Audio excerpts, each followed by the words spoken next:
Gómez Studio y Canal Televisión Cristo Vive.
Gómez Studio Family y Canal Televisión Cristo Vive.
Dios existe, ¿crees que se interesa por los seres que viajan por el espacio a bordo de este pequeño planeta azul?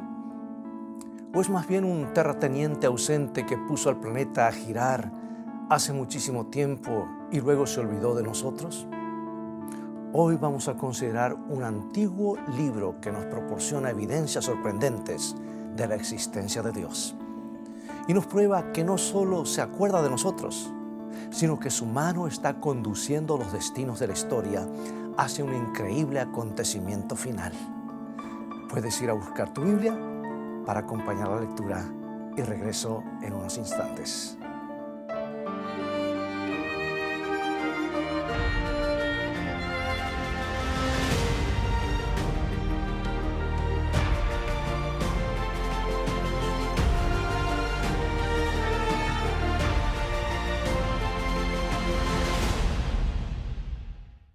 El duque de Wellington y Napoleón Bonaparte tenían algo en común y muchas cosas en común.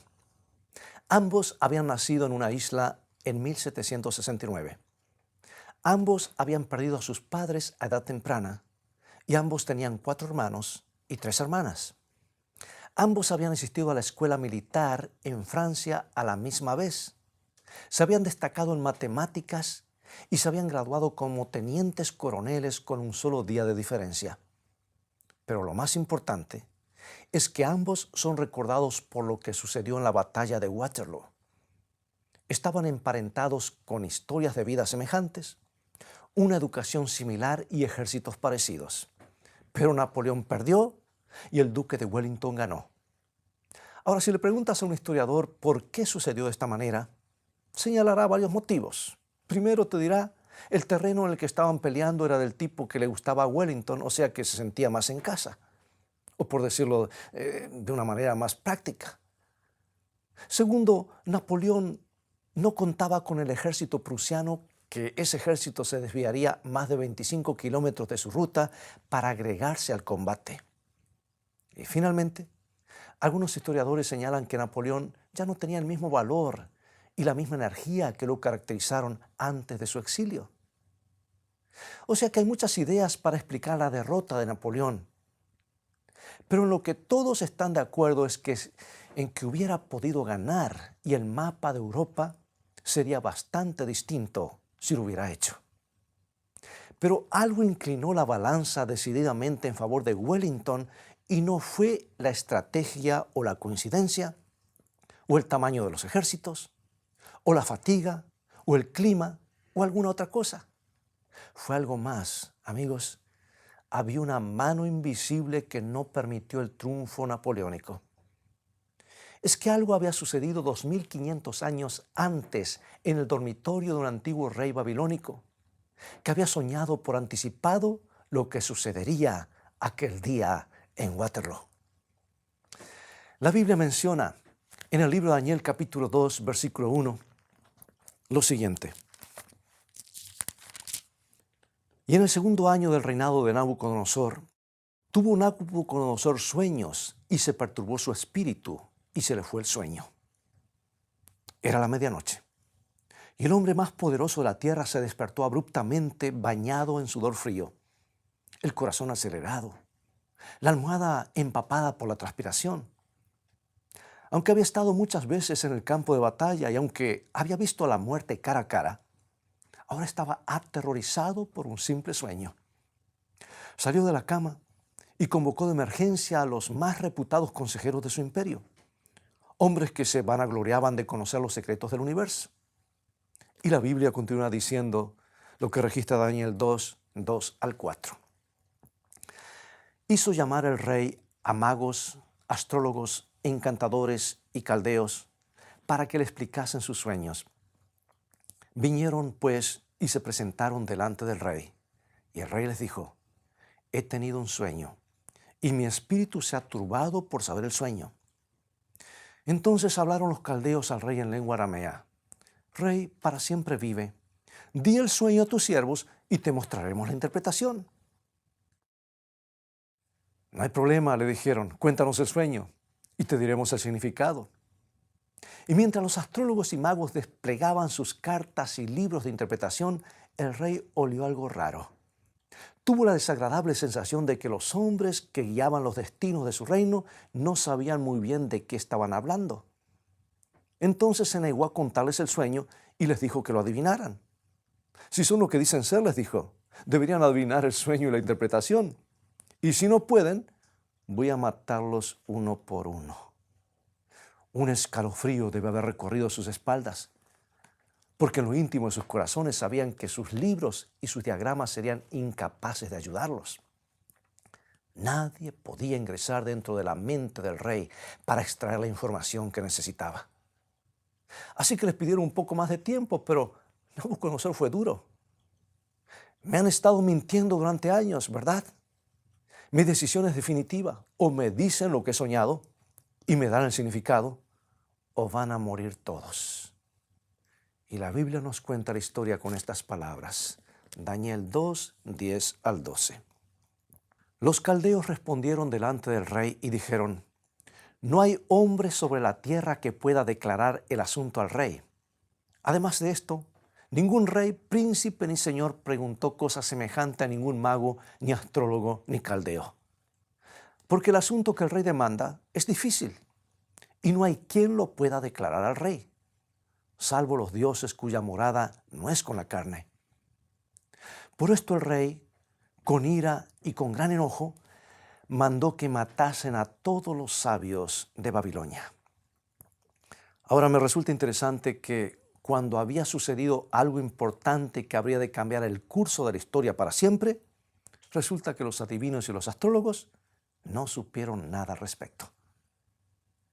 Y aunque la programación nocturna de la televisión está llena de hotlines con adivinos, cartas astrales, créeme, amigo y amiga, que esas personas tampoco tienen idea de lo que va a suceder.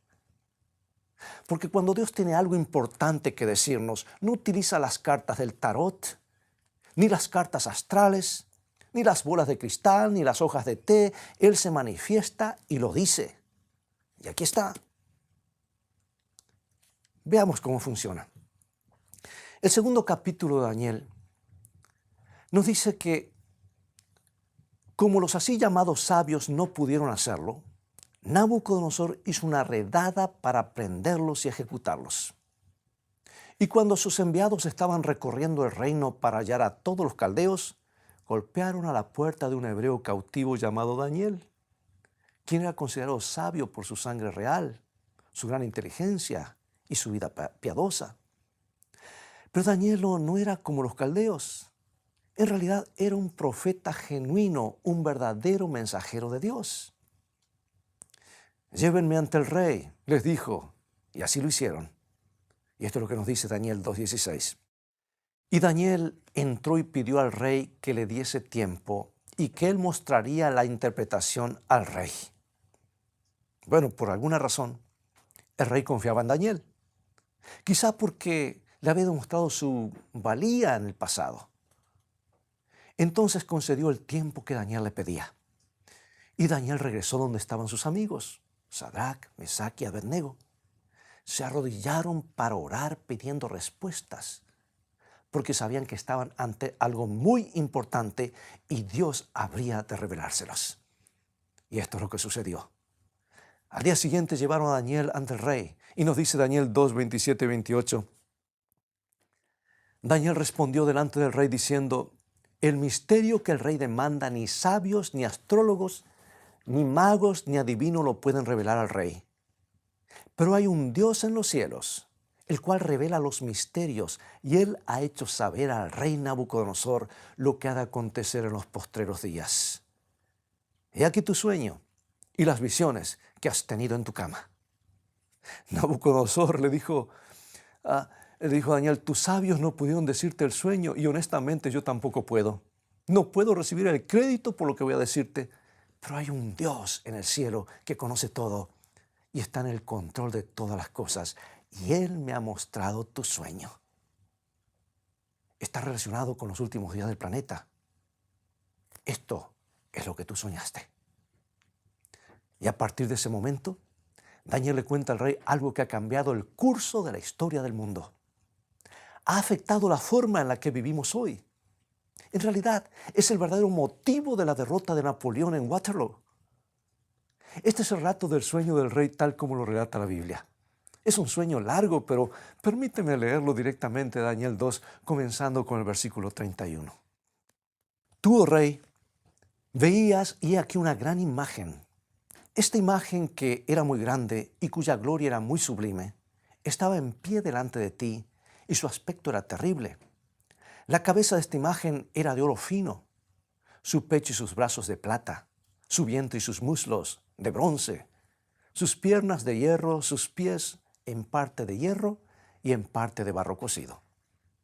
Estabas mirando hasta que una piedra fue cortada, no con mano, e hirió a la imagen en sus pies de hierro y de barro cocido y los desmenuzó. Entonces fueron desmenuzados también el hierro, el barro cocido, el bronce, la plata y el oro, y fueron como tamo de las eras del verano, y se los llevó el viento, sin que de ellos quedara rastro alguno. Mas la piedra que hirió a la imagen fue hecha un gran monte que llenó toda la tierra. Y trato de imaginarme que Nabucodonosor saltó de emoción. Eso es, Daniel, eso es, no puedo creerlo. Es exactamente lo que soñé. Era una estatua gigante, hecha de diferentes metales. Tenía una cabeza de oro, pechos y brazos de plata, muslos de bronce, piernas de hierro y pies de barro, y una roca gigante voló por el cielo y la hizo añicos. Entonces el viento desparramó los despojos y la roca creció hasta llenar toda la tierra. Eso es exactamente lo que soñé. Pero ¿qué significa ese sueño? Déjame decirte el significado. Lo que vamos a leer nos prueba más allá de toda sombra de duda de que no estamos solos en el universo, amigo y amiga. Porque con cientos y miles de años de anticipación, la Biblia predijo el surgimiento y la caída de los grandes imperios mundiales y nos demuestra fehacientemente que nada está librado al azar. La mano invisible de Dios conduce los asuntos humanos. Y esto es lo que Daniel le dijo al rey. Está en Daniel 2, 37 y 38. Tú, oh rey, eres rey de reyes, porque el Dios del cielo te ha dado el reino, poder, fuerza y majestad.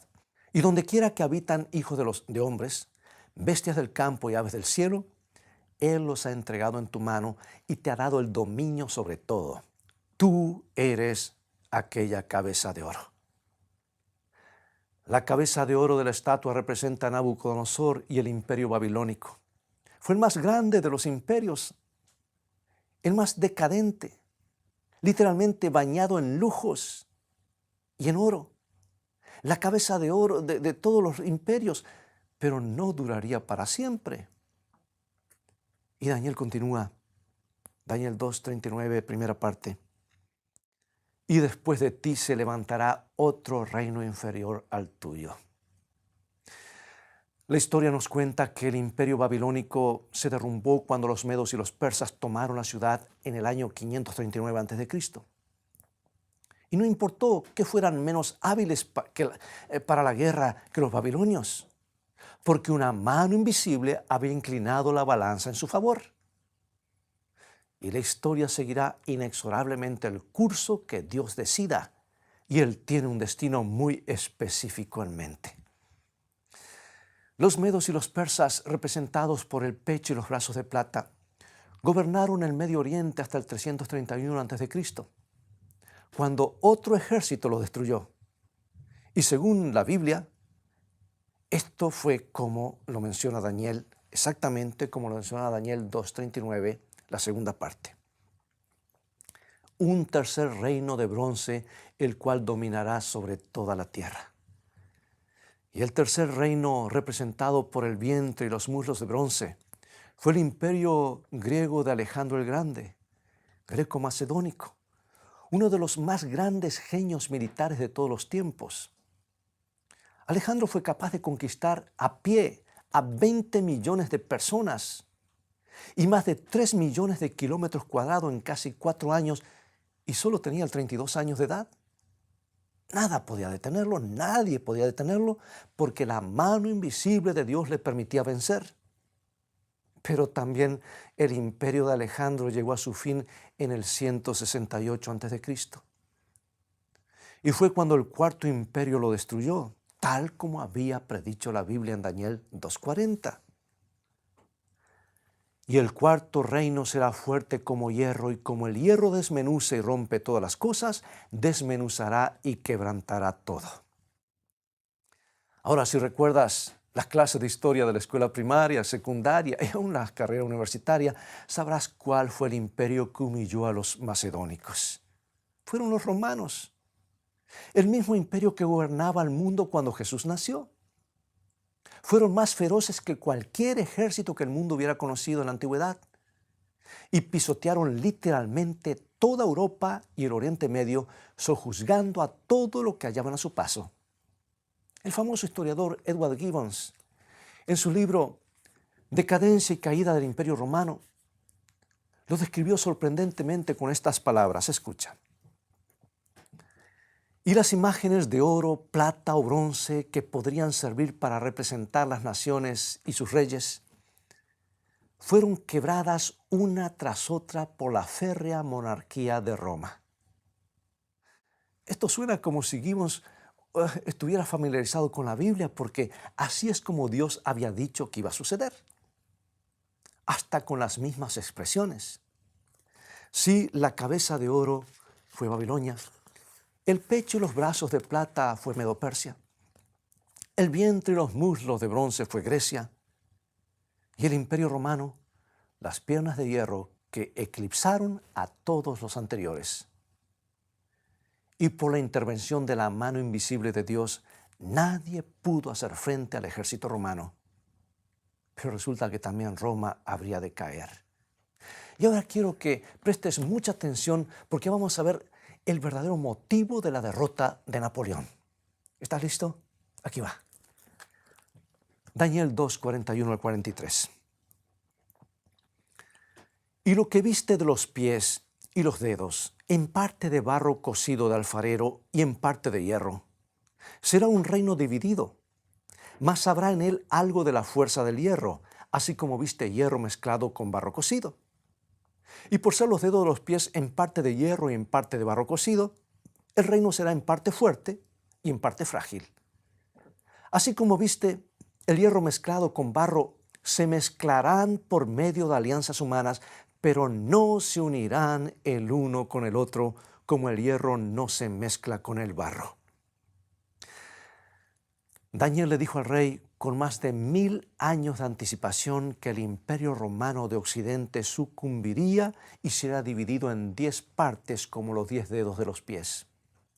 Y amigos, sucedió exactamente como Dios lo había predicho, porque las tribus bárbaras pusieron a Roma de rodillas en el 476 después de Cristo. Y el imperio de Occidente se dividió en 10 partes. No 9, ni 11, sino 10. Y esas tribus bárbaras, al menos las que han sobrevivido, se convirtieron en las actuales naciones de la Europa occidental de hoy. Todo sucedió exactamente de la manera en la que Dios había predicho. Y además la Biblia nos dice que, aunque tratarían de hacerlo de muchas maneras, esas 10 tribus no se unirían unas con otras, porque la mano invisible de Dios ha inclinado la balanza contra todos los que han tratado de reunir las piezas del Imperio Romano de Occidente. Dice, no se unirán el uno con el otro, no se pegarán. Y Dios no va a modificar su manera de pensar, créeme. Ese es el motivo por el que todo intento, todo experimento por unir a Europa Occidental ha fracasado miserablemente. Las familias reales trataron de lograrlo por medio de alianzas matrimoniales, pero no funcionó. Por ejemplo, el rey guerrero Carlos V casi lo logró. Pero cuando acababa de unir a Europa, estalló la revolución que lo forzó a abdicar del trono. Luis XIV, el rey Sol, así llamado, trató de unir a Europa, pero otros países lucharon para evitarlo. Y murieron tantos de los más altos y fuertes hombres de Francia, que algunos estiman que el día de hoy el varón promedio francés es aún 3 centímetros más bajo de lo que podrían haber sido. Entonces llegó Napoleón. Era tan arrogante que en 1804 se coronó como emperador a sí mismo. La historia cuenta que cuando llegó el instante en el que el Papa debía colocarle la corona, Napoleón se la quitó de las manos y se las puso él mismo. Pensaba que nadie ni nada podía detenerlo, pero olvidó un detalle. La mano invisible de Dios que había dicho, no se unirán el uno con el otro. Por eso, en 1812, Napoleón avanzó sobre Rusia y Dios inclinó el platillo de la balanza en su contra. Nada tuvo que ver el poder militar de los rusos. Todo se debió a la intervención divina. Resulta que comenzó a nevar. Y de los más de 600.000 soldados franceses que habían invadido Rusia, solo 500.000 regresaron a su hogar. Y a pesar de esa aplastante derrota, y después de un humillante exilio, Napoleón se fue a Waterloo y perdió, porque Dios había dicho que nadie volvería a unir al Imperio Romano de Occidente. Todos los que han tratado de hacerlo fracasaron. Ahí tienes el Kaiser Guillermo, fracasó, aunque es probable que hubiera podido hacerlo. Hitler casi lo logró, pero fracasó. Y aunque en 1942 daba toda la impresión de que triunfaría, y eso es lo que indicaban, parecía todo indicar eso, todos fracasaron porque Dios había dicho, no se unirán el uno con el otro. Y nada hará cambiar a la mano invisible de Dios. El Imperio Romano de Occidente no volverá a unirse. Y la comunidad europea, comunidad económica, la Unión Europea, como consideramos, desde su comienzo ha tenido problemas. Porque una nación no cumple con sus compromisos o porque le falla el equilibrio de su presupuesto. ¿Sabes? Por más que traten de hacerlo, nunca volverán a unir al Imperio Romano de Occidente bajo un solo gobernante o un solo rey. No sucederá porque Dios dijo, no se unirán el uno con el otro. Las naciones de Europa estarán divididas hasta que la roca del sueño de Nabucodonosor venga y desmenuce a los reinos de la tierra. Daniel 2:44 nos dice, y en los días de estos reyes, el Dios del cielo levantará un reino que no será jamás destruido, ni será el reino dejado a otro pueblo, desmenuzará y consumirá todos estos reinos, pero él permanecerá para siempre. Nabucodonosor, dijo Daniel, ¿quieres ver lo que va a suceder? Un día tu imperio babilónico va a colapsar y después vendrán otros 3 imperios. Y el último de esos imperios estará dividido por algún tiempo y finalmente Dios mismo establecerá un reino que durará para siempre. Tú y yo, querido amigo y amiga, estamos viviendo en el tiempo de los dedos de la estatua. Y el siguiente acontecimiento que narra la profecía es el establecimiento del reino de Dios. Y esto sucederá cuando Jesucristo regrese. Dice Jesús en San Mateo capítulo 25, versículo 31. Cuando el Hijo del Hombre venga en su gloria y todos los santos ángeles con él, entonces se sentará en su trono de gloria. Sí, 4 imperios mundiales, cada uno de ellos ya ha surgido y ha desaparecido. Entonces el Imperio Romano Occidental, un imperio dividido, que aún continúa hasta nuestros días, los países divididos de Europa. Amigo mío, tú y yo estamos viviendo bajo los últimos gobernantes humanos que se describen en el capítulo 2 de Daniel. El siguiente acontecimiento será la venida de Jesús. Oh, la roca de los siglos, la piedra angular que los constructores rechazaron, llenará este planeta con su gloria y establecerá su propio reino. Déjame hacerte una pregunta. ¿No somos más que una mancha insignificante en el universo? De ninguna manera. Dios mismo mudará al planeta Tierra, porque dice Apocalipsis capítulo 21, versículo 3, mira cómo terminan las cosas. Y oí una gran voz del cielo que decía, he aquí el tabernáculo, o sea, la morada de Dios con los hombres, y Él morará con ellos, y ellos serán su pueblo, y Dios mismo estará con ellos como su Dios. Ya casi es el fin. Y si eres de los que se han estado angustiando por los últimos acontecimientos mundiales, deja de preocuparte, porque la mano invisible de Dios aún está en acción. No importa lo que suceda, nada detendrá el regreso de Jesucristo. Él va a establecer su reino y tú puedes tener parte en el mismo. Cuando sales de vacaciones, cuando salen, todos los niños hacen la misma pregunta. Tal vez tus niños te lo preguntaron, ¿verdad? Y la pregunta es, ¿falta mucho para llegar? Mis padres me decían que buscara determinadas señales. ¿Sabes? Los hijos de Dios también quieren saber, ¿falta mucho para llegar? Y Dios en su amor nos dio las grandes señales de la historia para que lo sepamos. Por eso, al comprender que estamos a punto de llegar, permíteme que te haga una pregunta. ¿Has arreglado tus cosas con Dios?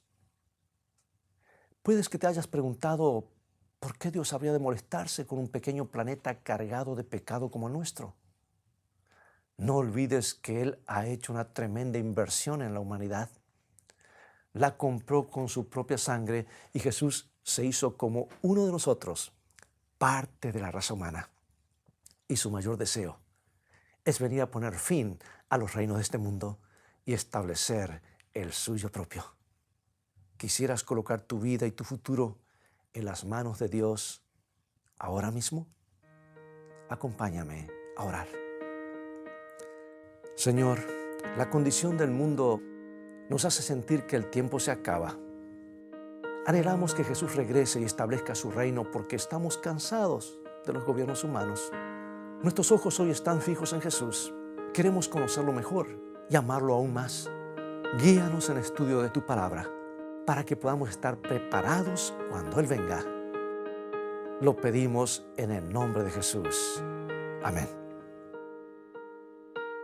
Bien, ha llegado el momento de despedirnos y apenas hemos tenido tiempo de dar un ligero vistazo al segundo capítulo de Daniel. Pero hay mucho más para aprender en este antiguo libro profético que nos da las bases para una mejor comprensión de la profecía bíblica. Si quieres tener más material para meditar, para estudiar, visítanos en nuestra página web escritoestá.tv, donde encontrarás una gran cantidad de recursos para el estudio de la Biblia. También puedes mirar la transmisión de otros programas de Escrito Está en forma totalmente gratuita y tendrás la oportunidad de comprender la Biblia como nunca antes. Dios te bendiga y te guarde y recuerda, escrito está, no solo de pan vivirá el hombre, sino de toda palabra que sale de la boca de Dios.